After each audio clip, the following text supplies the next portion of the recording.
안녕하세요, 역사돋보기입니다. 고구려만큼은 아니지만 무언가 자랑스러운 고려의 역사, 세 차례에 걸쳐 거란족의 침입을 막아내고 여진 정벌에 나섰으며 그 기나긴 대몽항쟁을 겪었던 고려였죠. 하지만 500년이나 이어진 국가라면 반드시 그 흑역사가 있기 마련입니다. 고려의 유명한 흑역사 사건들이 있는데 그중 절대 빠지지 않고 언급되는 것이 이자겸의 난입니다. 이자겸의 난 하나로도 고려의 정체성 중 하나가 확인되고 또 우리가 사랑하는 척준경과도 깊게 연루된, 어쩌면 고려 역사가 절단날 뻔했던 어마무시한 사건이었습니다. 이자겸의 난 어디까지 알고 계시나요?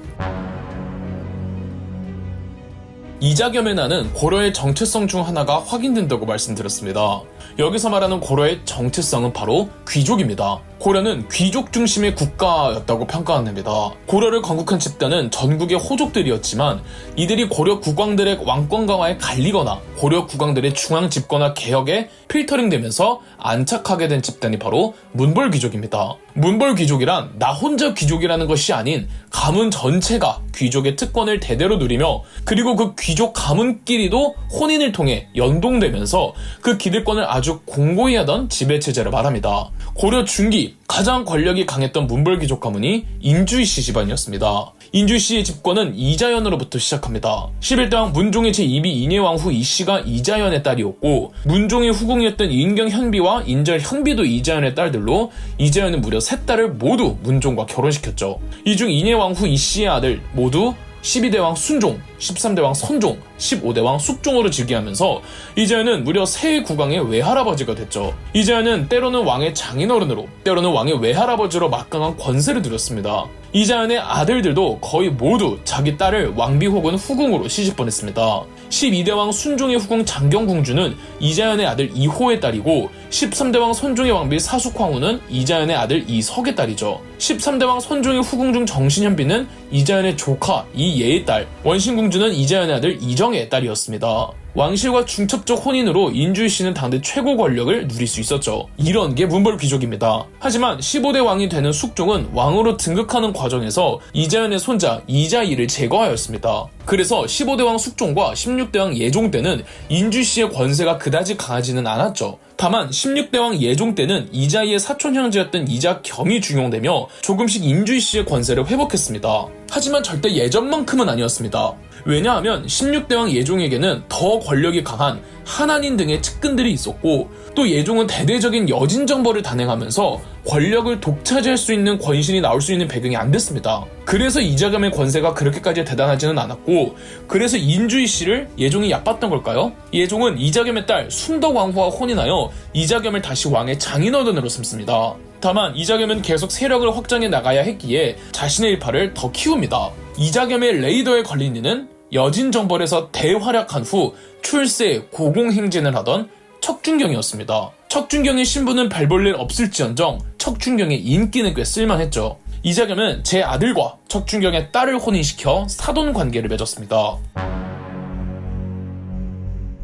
1122년 예종의 뒤를 이어 장남 인종이 17대 왕으로 즉위했습니다. 인종의 등극은 이자겸에게 경사 중의 경사였죠. 자신은 왕의 외할아버지가 된 거예요. 인종이 등극한 그해 1122년 선대왕 예종의 측근으로 권세를 누리던 한한인이 이자겸에 의해 탄핵당한 뒤 유배지에서 살해당했습니다. 바야흐로 이자겸의 세상이었죠. 1125년 북방의 여진족이 세운 나라 금나라가 거란족의 요나라를 무너뜨리고 만주와 내몽골의 주인이 되었습니다. 거들먹이 하늘을 찌를 듯했던 금나라는 고려의 조공관계를 요구했습니다. 금나라의 조공 요구는 고려 조정에서 논란을 일으켰습니다. 조공 자체가 어려운 일은 아닙니다. 그간 고려는 요나라에게 조공을 해왔고 조공 주체를 다른 나라로 옮기는 일이야 왕조 교체가 빈번한 중국사에서 이상하지는 않죠. 다만 금나라의 조공 요구는 좀 다릅니다. 그간 고려는 여진족을 고려보다 낮은 지위의 오랑캐로 인식했어요. 불과 몇십 년 전 여진 정벌을 끝낼 때도 여진족이 고려의 조공을 바치는 관계였습니다. 조공을 받았던 관계였는데 오히려 고려 쪽에서 조공을 바쳐야 한다니 이는 국가의 위상이 걸린 사안이었죠. 고려 조정의 다수 의견은 조공 관계를 받아들일 수 없다는 것이었습니다. 그런데 이자겸만이 강하게 조공 요구를 받아들이자고 주장했습니다. 왜 그랬을까요? 이자겸이 선대왕인 예종 때에는 그다지 두각을 보이지 않은 건 국력이 모두 여진정벌이라는 전쟁에 집중되어 있기 때문이었습니다.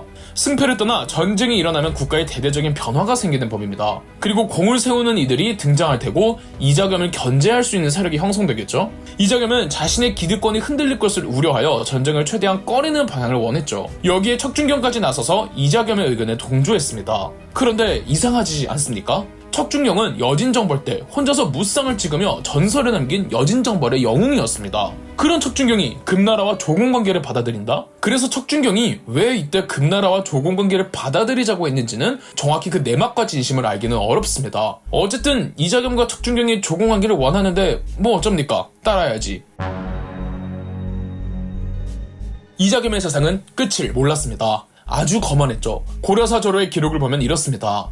이자겸은 자신의 친족을 요직에 배치하고 관작을 팔아 자기 일당을 곳곳에 심어두었다. 스스로 국공에 올라 왕태자와 동등한 예우를 받았으며 그의 생일을 인수절이라고 부르고 중앙과 지방에서 올리는 축하의 글을 임금과 동등하게 전이라 불렀다. 아들들이 다투어 지은 저택은 거리마다 이어 있었으며 세력이 더욱 뻗치니 뇌물이 공공연하게 오가고 사방에서 선물이 모여들어 늘 수만 근의 고기가 썩어났다. 남의 토지를 강탈하고 종을 풀어 백성의 수레와 말을 빼앗아 자기의 물건을 실어 나르니 힘없는 백성은 모두 수레를 부수고 소와 말을 팔아 치우느라 도로가 소란스러웠다. 또 지군국사가 되려고 왕에게 요청해 자기 집에 와서 책봉하게 했으며 시간까지 강제로 정하였다.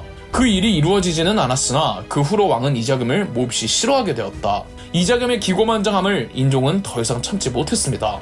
인종은 이자겸과 척준경 일파를 제거할 계획을 세웁니다. 1126년 인종은 측근 장소들을 불러 모아 이자겸을 치게 했습니다. 이들은 먼저 이자겸의 측근과 척준경의 아들 척순, 동생 척준신을 살해했죠. 척준경은 자신의 부하들의 소식을 알려주어 아들과 동생의 사망 소식을 압니다. 척준경은 강가에 유괴된 아들과 동생의 시체를 보고 분노를 터뜨렸죠. 인종은 절대 건드려서는 안 될 사람을 건드렸습니다. 한국 사상 가장 무예에 출중했다고 평가받고 오늘날에도 소드마스터라고 불리는 사람을 건든 거예요. 오로지 분노에 찼던 척준경은 본인이 알아서 처리하겠다며 부하 수십 명을 데리고 궁궐로 쳐들어갔습니다. 당연하게도 궁궐의 문은 굳게 닫혀있던지라 부하가 성 안으로 들어가지 못하고 있었죠. 척준경은 맨손으로 궁문의 자물쇠를 부수고 서문을 강제로 열었습니다. 그리고 궁궐 안으로 들어가 분노에 찬 사자후를 내뿜자 그 소리가 남문에서 북문까지 닿고 땅이 흔들렸다죠. 인종의 지시에 따라 이자겸의 측근과 척준경의 가족을 살해한 그 무리들이 궁궐에 숨어 있었는데 고작 척준경의 함성만으로 땅이 요동치자 겁을 먹어 감히 나오지 못했다고 합니다. 척준경은 무기고를 털어 병사를 무장시켰고 이자겸도 개인 사병처럼 부리던 승병 300여 명을 궁궐로 보내주었습니다. 왕이 무장한 신하들에게 겁박을 받는 초유의 사태, 모든 사태를 일으킨 인종이었기에 인종을 직접 사태를 수습하기로 합니다. 이제 겨우 18살의 젊은 국왕 인종. 인종은 아무런 무장 병력 없이 분노에 가득 찬 척준경 앞에 섭니다. 이 다음은 2부에서 계속됩니다. 그럼 역사 돋보기였습니다. 저희 역사 돋보기가 멤버십 가입을 시작했습니다. 멤버십 가입을 해주신 분들 덕분에 영상 제작에 큰 도움이 되고 있습니다. 감사합니다. 영상 재미있으셨다면 구독과 좋아요, 알림 설정까지 해주시면 감사드리겠습니다.